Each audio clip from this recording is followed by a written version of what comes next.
Good morning guys, gagawa tayo ng homemade pho ala Roland.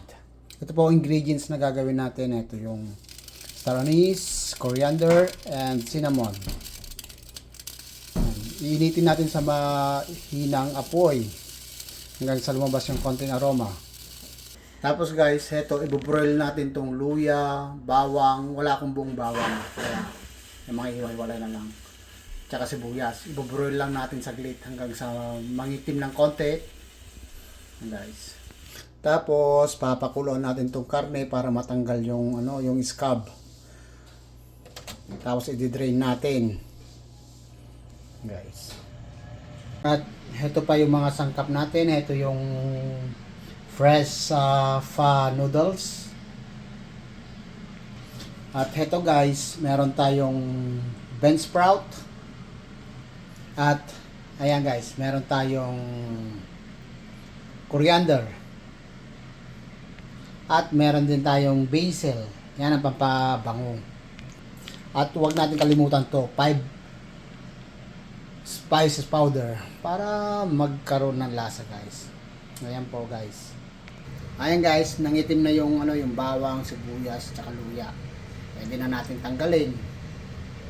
Tapos guys, andito naihaw ko na tsaka na kirog ko na po yung mga sangkap. Ibabalot natin siya sa sa tea bag. Ito yung nabili kong tea bag, open tea bag to guys, pero tatalian na lang natin. Okay guys. At ayan guys, pakuluin lang natin ng mga 2 o 3 oras. Ayan, pwede na.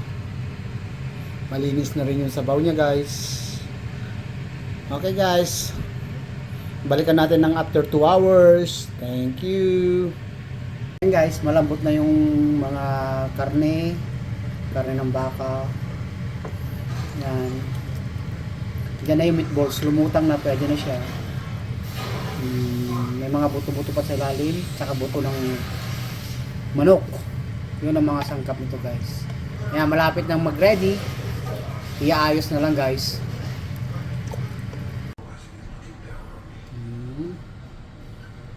I need meatballs, 2 meatballs.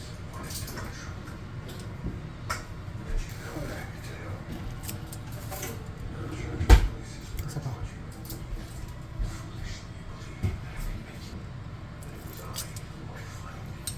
And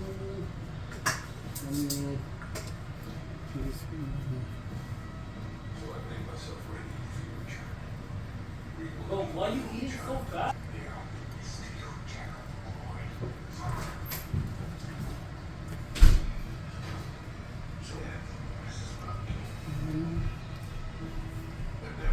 Broth.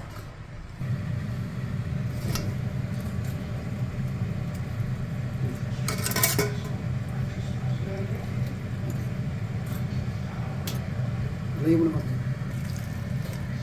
Sa baba ka.